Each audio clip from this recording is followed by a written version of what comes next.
C'est ça. Qu'est-ce qui se passe dans votre construction d'un roman? Ben, c'est assez drôle parce que... Oui, comment on construit. Ben, en fait, moi j'ai une méthode très particulière, c'est-à-dire que je commence sur une idée de départ, qui est souvent assez...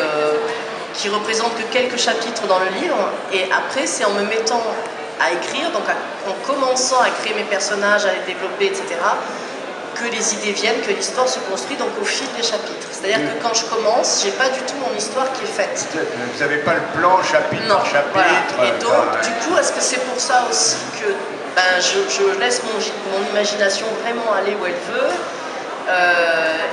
et quelquefois, ça me surprend moi-même déjà pour commencer. Donc, et moi aussi, j'ai du suspense quand j'écris, parce que je ne sais pas, vous n'êtes pas sûr ce qui va se passer. Je ne connais pas la fin du livre. C'est ça qui est intéressant, non aussi, ben, bien sûr, ce qui est passionnant dans l'écriture, c'est à la fois donc, créer des personnages, essayer de... moi, en tout cas, en tant qu'auteur, j'essaye de me mettre dans la peau de mes personnages aussi. Donc, c'est pas forcément facile, ça dépend des personnages, c'est pas forcément évident. D'entrer vraiment dans leur tête, de fouiller leur psychologie, c'est ça qui est intéressant, puis créer effectivement le suspense. Ce qui m'a frappé dans celui-là, j'ai feuilleté les autres, il me semble que c'est plus dans celui-là que dans d'autres, c'est peut-être parce que c'est justement ce milieu aussi qui n'est pas en soi anxiogène. Il y a beaucoup de dialogue. Alors je me suis dit, finalement, elle vit avec ses personnages, quoi. Elle est habitée. Oui, alors c'est vrai que là, il y en a beaucoup dans celui-là.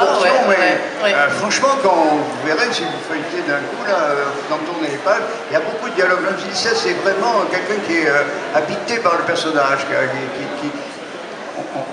j'allais dire qui ne sait pas très bien comment la conversation va finir quand elle commence, quoi. Enfin, voilà. C'est un peu ça. C'est un peu excessif, mais... Mais ça dépend des livres. C'est vrai que celui-là, il y a beaucoup de dialogue, il y en a moins. C'est pas le cas de tous. Non, et puis c'est plus vivant, je trouve. Quand on lit un thriller, etc., je trouve que le fait d'avoir des dialogues, d'abord on peut faire passer plein de choses dans les dialogues, plutôt que dans de longues descriptions. Et puis je trouve que ça rend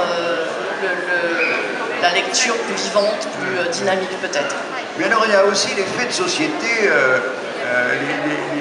à la fois, hélas, assez courants et toujours anxiogènes, qui sont effectivement l'attaque, l'agression.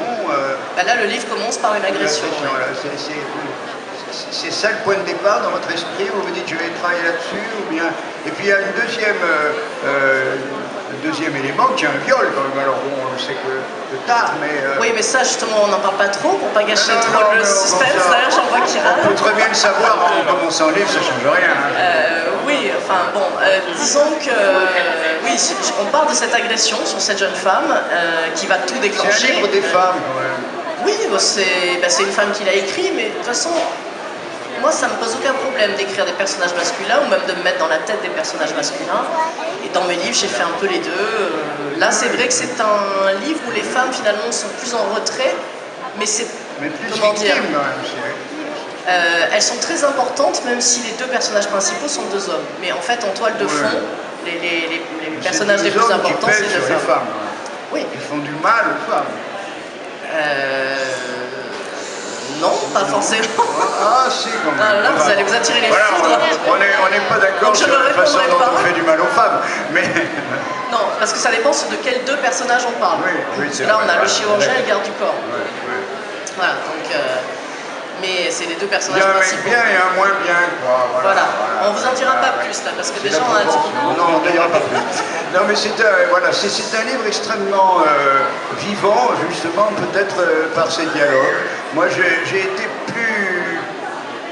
pris davantage, si vous voulez, par la présence des personnages que par le suspense lui-même. Ce qui est important, c'est les personnages. De toute façon, pour moi, dans un roman, ce qui est important, c'est des personnages auxquels on va s'attacher. Et c'est ça aussi qui crée le suspense. C'est-à-dire que si on est attaché aux personnages, on a envie de savoir ce qui va leur arriver. Et donc, finalement, l'intrigue passe un peu en second plan. Ce qui compte, c'est l'attachement qu'on peut avoir pour les personnages. Parce que par contre, vous ne localisez pas beaucoup. Il y a beaucoup d'auteurs de suspense qui décrivent les lieux parce qu'il y a forcément toujours des détails anxiogènes qu'on peut générer. Vous, c'est pas votre truc. Non. Alors ça dépend. Il y a certains de mes livres où l'environnement, le lieu va vraiment avoir un rôle à jouer. Par exemple, j'en ai écrit un qui se passe à la montagne et la montagne a dans ce livre-là, c'est un personnage. Donc là, j'ai fait plus de descriptions. Mais dans un livre comme ça, pour moi, ce qui compte, c'est pas... Voilà, une fois qu'on a posé le cadre, qu'on sait, qu'on a une ambiance, l'important c'est d'avoir une ambiance.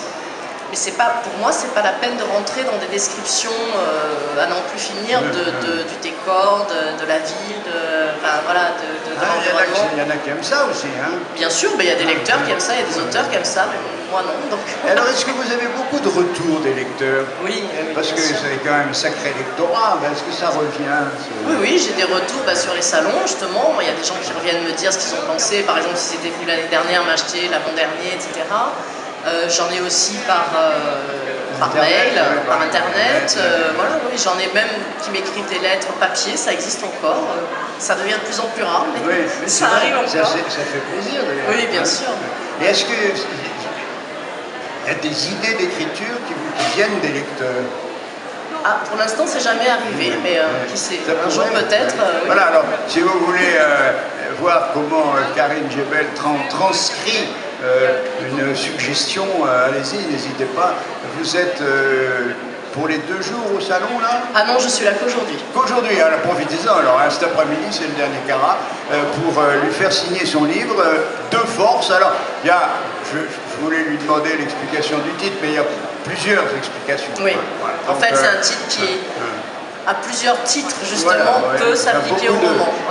De gestes de force, si je puis dire, ou d'éléments de force. Donc voilà, Karine Gebel, c'est chez Belfond, De force. Oh, c'est gros, mais ça se dit vite, hein.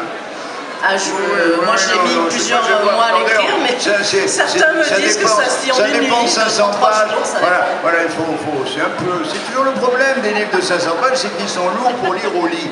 Mais je ne conseille pas de le lire au lit, il vaut mieux le lire assis, parce que... Éventuellement, ça vous choisissez. Voilà, merci infiniment d'être venu nous voir.